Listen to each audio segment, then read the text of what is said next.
नमस्कार, आप देख रहे हैं लाइव लगातार। जहां एक तरफ कांग्रेस के बीच में खींचातानी चल रही थी, जहां एक तरफ कांग्रेस के प्रभारी अविनाश पांडे कहते हैं कि कोई भी विधायक नाराज़ नहीं, वहीं दूसरी ओर कांग्रेस के जितने भी विधायक हैं वो अपनी नाराज़गी लगातार व्यक्त कर रहे थे। राज्यसभा चुनाव के जो घोषणा हुई उसमें जेएमएम के प्रत्याशी को उतारने को लेकर के, और कहीं ना कहीं कहा जा सकता है इसको लेकर के चीज़ें जो हैं वो काफ़ी स्पष्ट रूप से महागठबंधन सरकार में थोड़ी सी खींचातानी नज़र आ रही थी।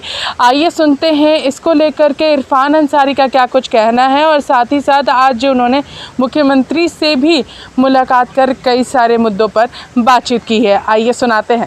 तारीफ कर रहे हैं, 25 साल बोले कल दूरी आज नजदीकी, आखिर कैसे बदल गया? देखिए मेरी बात सुनिए। सच्चाई ये है कि मैं अपने पिताजी के लिए फुरकान साहब जिसने राज्य को अलग करवाया, उनके लिए मैं काफ़ी प्रयास कर रहा था। हमारे साथ काफ़ी विधायक थे, लेकिन सच्चाई ये है कि हमारे थाली में चावल था ही नहीं और हम थाली लेके घूम रहे हैं। यही तो फैक्ट है। किसको बरगला रहे थे फिर जब आपके थाली में चावल ही नहीं था? हाँ, कल आप नहीं, बरगलाने के बाद देखिए मेरी बात, मैंने क्या कहा, मैंने क्या सुनिए सवाल। कल आपने इतनी बड़ी बातें कह दी, किसी ने दोस्त ने पत्थर मारा, कोई कह रहा था सरकार से समर्थन ले लेना चाहिए, कोई कह रहा था बाहर से समर्थन ले लेना चाहिए। तो आप राज्य के लोगों को बरगला रहे थे या पिताजी का प्रेम था जिससे आँख पे एक चादर पड़ गया था? देखिए, राजनीतिक में कोई अंत नहीं होता है। मेरी बात सुनिए, जीना मरना तो हमें इन्हीं के साथ है। घर में क्यों नहीं लड़ेंगे हम? हमारे मुख्यमंत्री हैं, हमारे आदरणीय हैं, तो किससे आप गिला शिकवा करेंगे? बाहर तो कर नहीं सकते हैं, घर में ही लड़ेंगे ना। तो ऐसी बात नहीं है। हम लोग कोalition गवर्नमेंट है हमारा, अलायंस है हमारा, तो हमारे पास तो अगर 30 सीट होता तो हम नहीं होते। हमारे पास तो है 17 सीट है मात्र। हमारा एमपी कहाँ से हो सकता है? आप ही की सरकार के गठबंधन में 7 सीट वाला राजद का प्रेमचंद गुप्ता चले जाते हैं। नहीं, देखिए कहीं ना कहीं चूक तो हुआ है, हम ये दावे के साथ कर सकते हैं। हमारी भी गलती है, हम सब की गलती है कि हम लोगों को भी ध्यान देना चाहिए। कुछ बातें ऐसा है कि जहाँ जेएमएम का विधायक है वहाँ हम कार्यक्रम कर रहे हैं, तो उनको भी ख़राब लग रहा था। टिस था दोनों में, और इसका परिणाम है ये। तो अब ऐसी बातें नहीं होनी चाहिए। हम तो अपने प्रभारी जी से हम मिलने जा रहे हैं और उनको कहेंगे कि नहीं, अब सरकार चलाना है तो मजबूती से सरकार चलाइए। केवल राज्यसभा, एक राज्यसभा है, उससे क्या हो जाएगा?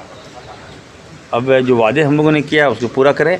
लेकिन मैं इतना ज़रूर कहूँगा कि हम फुरकान साहब के लिए लगे थे और उनके लिए लगूँगा। मैं मुख्यमंत्री से भी याद कहा है कि थोड़ा बड़ा दिल, आप बड़े हैं, आप श्रीमान्य हैं, और थोड़ा सा इरफान अंसारी को कौन देखेगा? केवल क्या हम बयानबाजी में अपना समय बिता दें क्या? हमको कब मिलेगा हक? हमको आप लोग जो कहते हैं हम करते हैं। कम से कम मीडिया वाले से भी कहेंगे कि आप लोग भी मेरा अच्छा, केवल बुरा मत दिखाइए, पॉजिटिव दिखाइए, और कम से कम सीएम साहब से बात कीजिए। सीएम साहब से आप मीडिया वाले भी कम से कम, आप लोग देखिए, आप लोग अपना टीआरपी बढ़ाते हैं। देखिए आप लोग टीआरपी बढ़ाते हैं, बड़ा सवाल ये टीआरपी आप लोगों को मिलता है, इरफान अंसारी के कारण मिलता है। तो आप लोग को भी ये दायित्व बनता है कि आप इरफान अंसारी के बारे में सोचें। महत्वपूर्ण सवाल है, क्या 12वें मंत्री के तौर पे अब लगता है कि सरकार, राज्यसभा का हो गया, सब कुछ हो गया, 12वें मंत्री पे सरकार को फैसला लेना चाहिए और इरफान अंसारी जी को उस जगह पे स्पेस मिलना चाहिए जितने डायनामिक आप हैं? देखिए मेरी बात सुनिए, आज ईडी का छापा हो, इलेक्शन कमीशन, सुनिए, आज हमारे मुख्यमंत्री जी पर कई आरोप लगा रहे हैं, तो बचाव कौन कर रहा है? ऐसे मजबूत तो आदमी को लाना चाहिए ना, ताकि इसका मुतोड़ जवाब दे सके हम लोग। 12वें मंत्री की अब होनी चाहिए। ये बिल्कुल देखिए, ये आप लोग देखिए, महत्वपूर्ण सवाल ये आप लोग देखिए। आप लोग बाहर में जो है विरोध करते हैं, कांग्रेस के ही विधायक की बात करते हैं, आप लोग सरकार के खिलाफ आवाज़ उठाते हैं, लेकिन पदाधिकारी से जब आपके जो झारखंड प्रभारी हैं उनसे जब 1 to 1 बातचीत होती है तो आप लोग शिकायत नहीं करते हैं, कहते नहीं सब कुछ ठीक है। ये बात कौन कहा आपको? प्रभारी जी कह रहे हैं। मेरी तो ऐसी कोई बात नहीं हुई। इरफान अंसारी जाएगा, पदाधिकारी बात नहीं सुनेगा, गाड़ी में बंद रह ले जाएंगे पदाधिकारी का। नहीं, ऐसी बातें मत कीजिए आप, ऐसी बातें मत कीजिए। पदाधिकारी क्यों नहीं सुनेगा? सुनाने वाला चाहिए।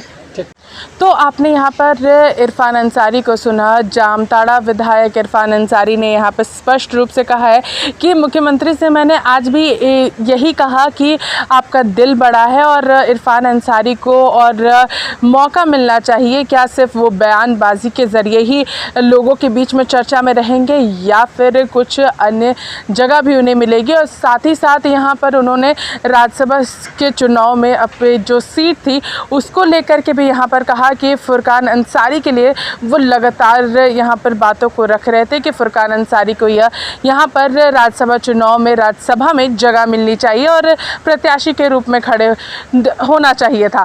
मगर जेएमएम के प्रत्याशी उतारने के बाद कहीं ना कहीं उनका ये सपना टूट गया, जिसको लेकर के उन्होंने सीधे तौर पे कहा है कि उन्हें एक नया जगह ज़रूर मिलना चाहिए। और 12वें मंत्री के सवाल पर उन्होंने सीधे तौर पे कहा है कि ईडी की जो कार्रवाई चल रही थी उसमें जो भी व्यक्ति खुल करके बुलंद तरीके से सामने आ रहा था और इस पूरी घटना की निंदा कर रहा था उसे वहाँ पर जगह मिलनी चाहिए।